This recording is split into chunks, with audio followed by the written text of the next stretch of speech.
propos, merci de nous avoir rejoints encore pour cette Merci. nouvelle saison. C'est un plaisir de vous retrouver sur le plateau de LMTV dans le Wake Up. Ben, le plaisir est partagé. Merci beaucoup. Aujourd'hui, nous allons nous intéresser un tant soit peu sur la consommation du riz. Alors les BT, soyez prêts. Ok. C'est important. Alors, vous savez, aujourd'hui, nous consommons beaucoup du riz. Et ça fait partie des céréales les plus prisées. On le mange matin, midi, soir, à tout temps. Et il y a deux grands types de riz et plus de 2000 variétés de riz. Wow. Mais le riz le plus consommé aujourd'hui, ce sont des riz raffinés, blanchis. C'est ce que nous retrouvons le plus sur le marché. Et ces riz, malheureusement, le riz local ou bien le riz brun ne sont pas beaucoup plus consommés. Parce que on voit que tout ce qui est brun, un peu peut-être qui n'est pas blanc, Ça manque d'esthétique. Voilà, c'est manque d'esthétique, c'est pas beau à manger et que c'est tout ce qui est blanc qu'il faudrait consommer. Malheureusement, lors de raffinage du riz, ben on perd plus de 80% des fibres dedans. Qu'est-ce que nous mangeons? Et les fibres sont des éléments non nutritifs, mais qui aident véritablement au transit intestinal. Et ça crée l'effet de satiété. Donc malheureusement, lors de raffinage, on perd ces fibres-là, mais en plus des fibres, nous perdons également 87% du groupe vitaminique B. Et plus de 78% de tout ce qui concerne aussi la vitamine E. Donc on se retrouve avec du riz blanchi et qui est très riche en ce qu'on appelle l'amidon. Et l'amidon est reparti en deux. On a l'amylose et l'amylopeptine. Ça veut dire quoi? Dès que le riz est tellement blanchi, l'amylopeptine fait monter rapidement le taux de sucre dans le sang. Donc on se retrouve avec du riz qui a des très forts taux de sucre. Malheureusement, lorsque nous nous retrouvons avec du riz et une sauce claire, mais on ne l'accompagne pas le plus souvent avec des crudités. Donc on se retrouve avec un riz qui, son index glycémique est autour de 70 à 80, et donc il fait monter rapidement le taux de sucre. Et le fait de ne pas associer avec des crudités ne nous aide pas. Parce que les crudités très riches en fibres vont jouer le rôle de barrière et laisser passer lentement le sucre dans le sang. Malheureusement, on consomme notre riz tout blanc comme un désert. Il n'y a rien qui accompagne comme crudité. Et on met du soda dessus. Et puis voilà. Donc ça fait à ce qu'aujourd'hui, beaucoup de gens mangent du riz. Ce n'est pas mauvais de manger du riz. Mais comment on compose ce riz-là? Est-ce qu'on ajoute assez de crudités qui accompagnent ou pas? Mais est-ce que c'est bon de consommer le riz le matin? Par exemple, nous sommes en Afrique, et particulièrement en Côte d'Ivoire, il y a des gens qui mangent du riz couché. De la bouillie aussi. Et bien de la bouillie. Docteur, le riz couché n'est pas conseillé? Alors, non, j'ai pas dit cela. Le petit déjeuner doit être riche en aliments pourvoyeurs d'énergie. Donc, est-ce qu'on peut manger du riz couché le matin? Oui. Okay. Parce que ce riz-là apporte l'énergie à l'organisme. Okay. Et donc, tout ce qu'on mange le matin, on le brûle dans la journée. Mais tout ce qu'on mange le soir, on le stocke. Ça veut dire quoi? Si je dois manger du riz, l'idéal serait pour moi de le manger soit le matin ou bien soit à midi. Maintenant, de le manger peu le soir. Est-ce qu'on peut manger du riz le soir? Oui, mais en des quantités contrôlées. Il ne faudrait pas manger en quantité énormissime avec pratiquement pas de sauce qui accompagne. Voilà. Et là, ça peut te créer des problèmes. Parce que si tu en manges beaucoup de riz raffiné le soir, c'est comme si tu dors avec, je ne sais pas, 5, 6.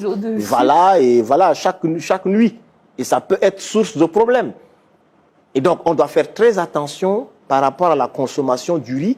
Mais j'encourage également ceux qui produisent du riz local. Soyons fiers de valoriser aussi des produits africains et surtout le riz local qui n'est pas raffiné. Malheureusement, les gens n'aiment pas manger du riz local, soit disant que il faut beaucoup de temps avant de cuire cela, ou bien il faut aussi travailler, le laver, enlever tout ce qui est comme voilà, des éléments impropres dedans avant de le consommer. Mais c'est mieux de manger du riz brun ou bien complet que de manger du riz raffiné. Voilà. Merci, docteur Yakuda, qui est très friande du riz couché, qui a une question. Je pense que je suis pas la seule à aimer. Et puis, je suis fière d'aimer le riz couché. Voilà. Mais docteur, j'aimerais savoir, en fait, les maladies liées à la consommation du riz que vous avez déconseillé tout à l'heure. Quand on mange beaucoup du riz, et qu'on est tellement sédentaire associé avec d'autres, ça peut ouvrir des portes. On peut avoir un taux de glycémie qui peut être élevé. Et donc, si on le mange vraiment de manière exagérée, on peut être un prédiabétique, pourquoi pas, c'est possible, voilà, parce que notre alimentation est tellement déséquilibrée et nous augmentons une forte consommation des féculents. Et le fait de manger beaucoup de ces féculents-là, ça peut, à la longue également, l'excédent se transforme en gras et ça peut nous créer des problèmes également, on peut avoir des pics glycémiques. Aujourd'hui, beaucoup de gens, lorsqu'ils font des bilans lipidiques, on leur dit que ton taux de cholestérol est élevé et haut. On imprime quoi? Systématiquement les lipides, tout ce qui est sucre, tout ce qui est huile, tout ce qui est gras. Mais ce que les gens oublient, c'est que l'excédent de tout ce qui est sucré dans le corps se transforme aussi en gras. Donc si tu manges beaucoup, par exemple, de féculents, les soirs, tu ne bouges pas assez, il va aller se stocker au foie. À la longue, ça peut te créer du foie gras. Il va aller se stocker au niveau abdominal. Ça peut te créer ce qu'on appelle de l'obésité abdominale, androïde. Il peut aller se stocker également au niveau des muscles et te créer un autre problème. Donc, il est important de manger de façon responsable tout en intégrant une forte consommation des crudités. J'insiste dessus.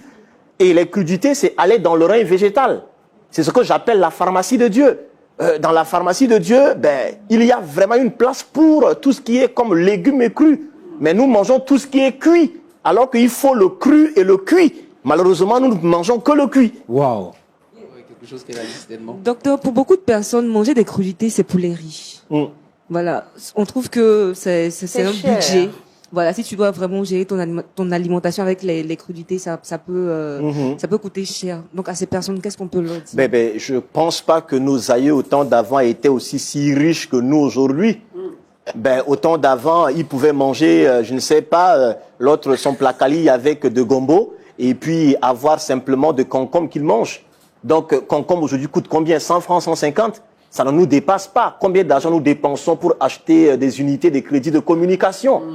Malheureusement, aujourd'hui, les crudités, les gens pensent que... Et puis, bon, nous, Africains, quand on mange quelque chose, on veut toujours manger en grande quantité. Quand je parle des crudités, faire une salade composée, je peux juste prendre 2 tomates ou bien une tomate fraîche avec des concombres, ça me fait déjà une salade de crudités. Malheureusement, nous, on le veut en grande quantité.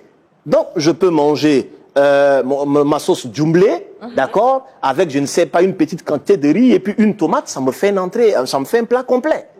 Malheureusement, aujourd'hui, les gens n'aiment pas manger les crudités. Ils attendent d'abord lorsqu'il y a une cérémonie, ou bien comme nous sommes maintenant dans le mois des fêtes, là, là, on s'arrange à avoir des crudités, et puis on le mange une fois seulement que les fêtes, ou bien lorsqu'il y a une cérémonie, et puis après, on ne le mange plus. C'est tout ça qui fait que plus nous mangeons peu des aliments qui contiennent des crudités, qui sont en fait des légumes, on accumule beaucoup de déchets toxiques, métaboliques. À la longue, ça crée ce qu'on appelle un syndrome inflammatoire et nous devenons comme des centrales nucléaires des déchets métaboliques. On apprend beaucoup aujourd'hui. Merci, docteur Ouropo. Ce fut très édifiant en cette période de fête de fin d'année. Ouais. Et justement, ces conseils nous envoient tout de suite à la Trickbox.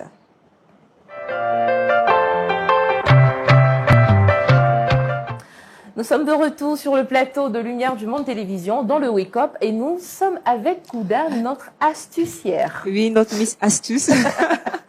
Et aujourd'hui, j'ai pour vous 3 astuces pour éliminer les auréoles sur la table. Ah. Oui. Malheureusement, certaines personnes n'utilisent pas les dessous de verre, des couverts. Tout ça. Certaines personnes n'utilisent pas en fait des couverts pour les verres et ça laisse des traces sur les tables. Donc, comme on peut éliminer ces différentes tâches-là, j'ai pour vous 3 astuces. C'est important. Certaines